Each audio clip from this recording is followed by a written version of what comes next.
ஆண்டவராகிய இயேசு கிறிஸ்துவின் நாமத்தினால இந்த வியாழக்கிழமை காலையில் உங்களை சந்திப்பதில் ரொம்ப சந்தோஷமாக இருங்க. மறுபடியும் உங்களுக்கு சொல்கிறேன், சந்தோஷமாக இருங்க.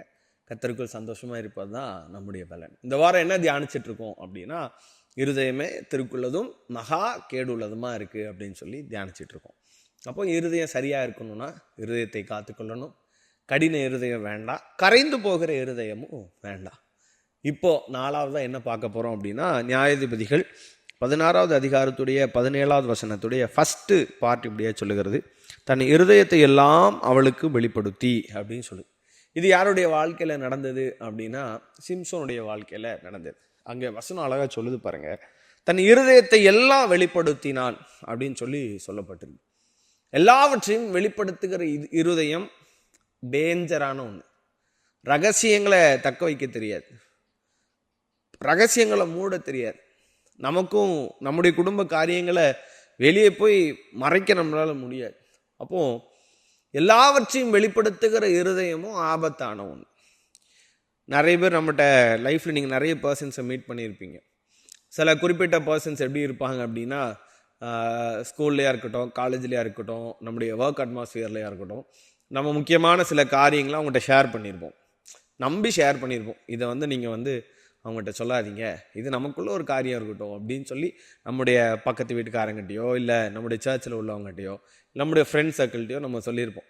ஆனால் அவங்க மறந்து போய் என்ன செஞ்சிருவாங்கன்னா அதை வெளிப்படுத்திடுவாங்க. இந்த இருதயத்துக்கு என்ன பண்ண தெரியாது அப்படின்னா, இதை தக்க வைக்க தெரியாது. இங்கே சிம்சோனுடைய வாழ்க்கையில் என்ன நடந்தது அப்படின்னா, சிம்சோனுடைய இருதயத்தில் ஒரு காரியம் இருக்குது. என்ன அப்படின்னா, அது தேவ ரகசியம். என்ன ரகசியம்? அவனுடைய வாழ்க்கையில் தேவ பலன் இவ்வளவு இருப்பதற்கு காரணம் என்ன அப்படின்னா, அவனுடைய 7 ஜடை. இந்த 7 ஜடை அவனுடைய தலையில் என்ன படக்கூடாதுன்னா, சவரகன் கத்தி படக்கூடாது. ஏன்னா இவன் நசரேனாக இருப்பான், இவன் திராட்சை ரசம் குடிக்கக்கூடாது. இந்த ரகசியங்கள்லாம் தேவ ரகசியம். இதை அவன் யார்ட்டையாவது சொன்னாங்கன்னா இவன் பலட்சியமாக போயிடுவான். அப்போது இந்த ரகசியத்தை சொல்லாதபடிக்கு அவனுடைய இருதயத்தை எவ்வளவு காக்க முடியுமோ முடிஞ்ச அளவு பார்த்தான்.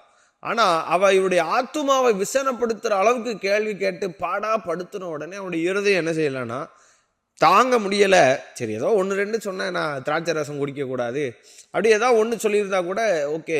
தன்னுடைய இருதயத்தில் இருந்த எல்லாவற்றையும் வெளிப்படுத்தினதுனால தான் மெயினான ரகசியத்தை வெளியிட்டுட்டான். தன்னுடைய தலையில் இருக்கிற 7 ஜடைகள்லையும் சவரகன் கத்தி படக்கூடாதுன்ற ரகசியத்தை வெளிப்படுத்தின உடனே அவன் பலட்சியமாக போனான். அவனுடைய பலன் அவனை விட்டு நீங்கிட்டு ஆவியானவர் அவனை விட்டு எடுபட்டு போனதை அவன் அறியாது இருந்தான். நம்முடைய வாழ்க்கையில் ரகசியங்களை காக்கிற இருதயம் நமக்கு வேணும். நம்முடைய வாழ்க்கையில் நிறைய பேர் நிறைய காரியங்களை நம்பி நம்மகிட்ட ஷேர் பண்ணுவாங்க. நிறைய பாஸ்டர்ஸுடைய வாழ்க்கையில் அது ஒரு பெரிய போராட்டமான ஒரு விஷயம். நிறைய குடும்பங்கள் என்ன செய்வாங்கன்னா, நிறைய பர்சனலான விஷயங்களை ஷேர் பண்ணி பாஸ்டர் யார்கிட்ட சொல்லிடாதீங்கன்னு போயிடுவாங்க. எங்களுடைய இருதயம் என்ன செய்யணும் அப்படின்னா, எங்களுடைய இருதயத்தை நாங்கள் பக்குவப்படுத்தணும். எதுக்குன்னா, இந்த ரகசியம் எங்களை தவிர வேறு யார்ட்டையுமே போயிடக்கூடாது.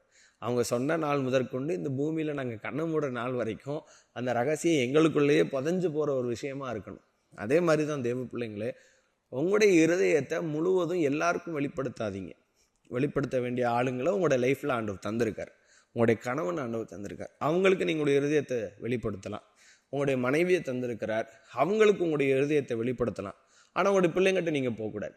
ஏன்னா அது நீங்கள் வெளிப்படுத்தும் போது சில காரியங்கள் அவர்களை தவறாய் வழிநடத்தக்கூடிய ஒரு காரியமாக மாறிடும். அதே மாதிரி ஒரு ஃப்ரெண்ட்ஷிப்புக்குன்னு ஒரு எல்லை இருக்குது.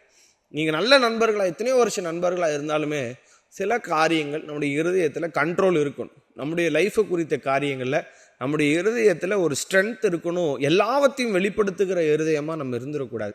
அது எல்லாரும் என்ன ஆயிரும்னா, நம்ம மேலே ஓவர் அட்வான்டேஜ் எடுத்துக்கிற ஒரு சூழ்நிலைக்கு நம்மளை தள்ளிடும். அதனால் இதை கேட்டுட்டு இருக்கிற தேவ பிள்ளையே, உங்களுடைய இருதயத்தில் ரகசியங்களை தக்க வைத்துக் கொள்கிற பலன் இல்லை அப்படின்னு சொன்னால், இன்றைக்கி ஆண்டவர் அந்த இருதயத்தை உங்களுக்கு தாரார்.